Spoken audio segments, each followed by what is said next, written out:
3 years ago, Jake Silverman was gripped by a mysterious disorder that no doctor could explain.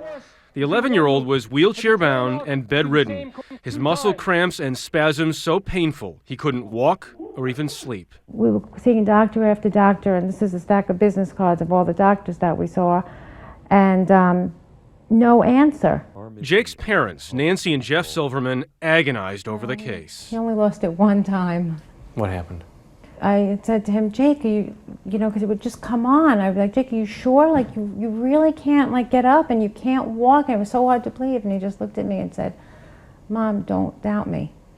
The Silvermans finally found an answer in Boston with Dr. Nutan Sharma. She diagnosed Jake with dystonia, a neurological movement disorder causing sustained involuntary muscle contractions. Still a relatively unknown disease, even though it's the third most common movement disorder diagnosed, more common than Huntington's and Lou Gehrig's disease. I would say we are about 50 years behind where epilepsy was, in terms of our understanding of the disorder and developing good treatments for it. Jake's treatment for dystonia was deep brain stimulation, or DBS, a complicated surgery that implants a pacemaker in the skull and which sends electrical impulses into the brain's tissue. Press on the gray button. It's powered by a battery pack near Jake's right shoulder. 1/6 plus The transformation was miraculous.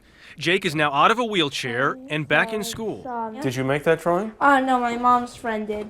I wish I could do this good. I can't write. You think you can write someday, though? Yeah, definitely. My goal is at the end of this year, I could write even if it hurts.